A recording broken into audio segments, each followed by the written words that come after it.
his NFL future in the immediate future of whether or not he's on a roster.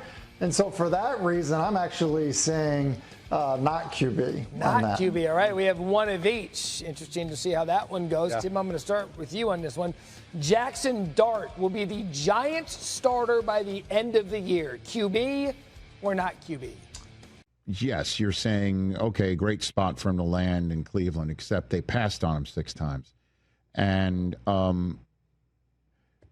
unbelievably, traded a 5th-round pick to get him, meaning after letting him fall all those rounds, suddenly woke up with a sense of urgency to go get him in the 5th round, to jump a line, maybe presumably for Philadelphia to go grab him.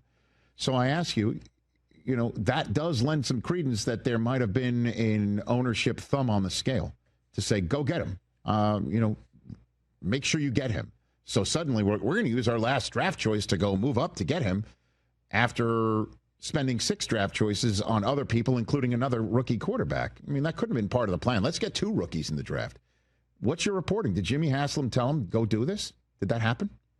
In real time, as I was talking to people after the Shedeur Sanders pick, it was made abundantly clear to me, Rich, this was not Jimmy Haslam pushing for this pick. This was Andrew Berry doing what a lot of GMs do as you get further in the draft. It's that one name that you've got the higher grade on, and he's still on the board. And eventually you're just like, well, we don't have a need at the position. Certainly the Browns have a broader macro need at the position, but like, we already drafted a guy, we signed a guy, we traded for Kenny Pickett.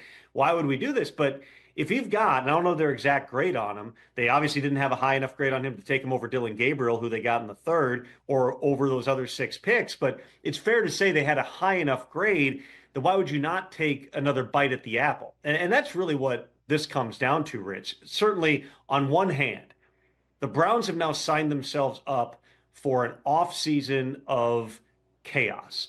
They have lived it with Deshaun Watson for the last several years. They lived it this year with Myles Garrett. They're used to it. I don't think that Kevin Stefanski is probably wild about the idea of yet another quarterback controversy overshadowing everything that's going on. But at the same time, on the flip side of it, when you are taking a quarterback in the mid-rounds, you're doing it based on traits. None of these guys are surefire starters. If they were, they would have gotten drafted up high in the draft. With Dylan Gabriel, he's really, really accurate, but he's short. He's like my height, and there's real questions about, okay, a guy who was that productive at the college level, everybody's bigger, everybody's faster, how can he function? They clearly liked him. He's like the best comp that I would give you, Rich, is he's like a mini Tua Tagovailoa. Can he go and function at the NFL level? We're going to find out. With Shedeur, you have accuracy, you have toughness, you have a guy who has been a part of building up a couple of programs, but not the biggest arm, not the biggest guy. He is not an elite athlete like his dad was. And then you've obviously got all these other questions about the type of culture shock that he's in for when he's going to be dropped into an NFL building where for the first time since he was a kid, his dad's not his coach and the accountability structures are going to be different. But if this is just a matter of lottery tickets, which are what mid-round quarterbacks are, buy the second ticket when it's on cheap and see what you get. If your worst case scenario here, Rich, with drafting Shedeur, besides, again, having immense amounts of media attention and scrutiny over how you now proceed at the quarterback position, but your worst case scenario is Shedeur comes in, he doesn't play well, and you cut him, and you're out a 5th-round pick. The upside is a guy who we were talking about until draft day. Is this guy give me the 3rd overall pick in the draft, and maybe you fall into your future starting quarterback. I think this all goes back, Rich, to what they did at number 2, which was up until those last couple of days when we started hearing Jacksonville was really pushing hard. That was a surprise. I was struck by how many people, when I was texting people within the league that night and asking them for the biggest surprise of round 1, which is something, an exercise I do every year. Hey, what was the biggest surprise? The number of people who said, I couldn't believe the Browns got that much for the number 2 pick. They got the quarterback premium without a second quarterback on the board. That to me said, you got an extra 1st-round pick in 2026. That is supposed to be a much better quarterback draft. You're going to have Arch Manning quite possibly in that draft, Drew Allar from Penn State quite possibly within that draft, Carson Beck, who we were talking about as a potential 1st-round pick back in that pool. You're going to have, and this can all change over the next year, as we well know, but you're going to have potentially more options.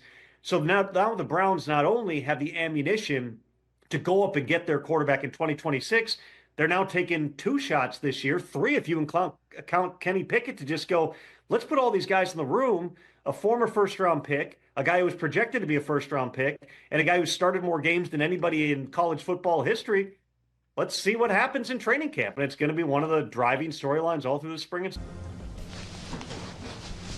Well, listen, I mean, the reality of it when you see it is like it's hard for 5th-round draft picks to make the football team. Like, it doesn't matter what your name is, especially at the quarterback position. And then when you look at the lineup, you just outlined, Joe Flacco is going to be the day one starter. That's why he's there.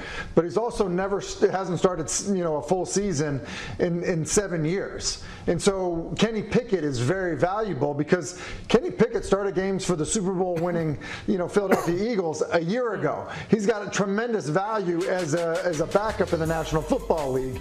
So this idea that like, oh, hey, you just ship Kenny Pickett off and go with 2 rookie quarterbacks behind Joe Flacco, I don't think that Kevin Stefanski is going to feel great about doing that. And so then I think when you look at, Dillon Gabriel, look, he's a better prospect in the eyes of the Cleveland Browns. They took him 2 rounds earlier than they took Shedeur Sanders. So there aren't enough reps to go around. I think people need to understand this. You could have a period in practice where you have a 14-play 7-on-7 period.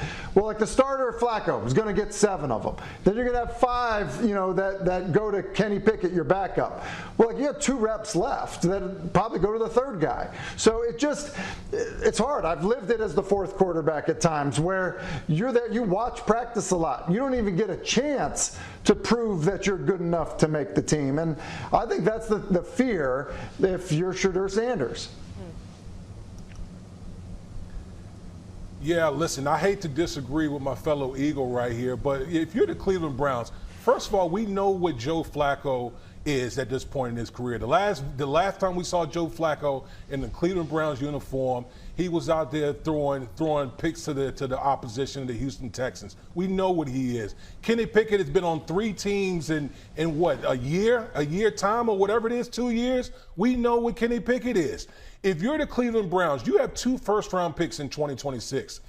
I think the priority has to be what we need to evaluate both of our draft picks, both Dillon Gabriel and Shedeur Sanders, to see if either one of those guys can possibly be the quarterback solution. Because if either one of those guys hits, then that just only increases the values of those 2 2026 draft picks in the first round. So I think the focus should be on the rookies. We know what the veterans are right now.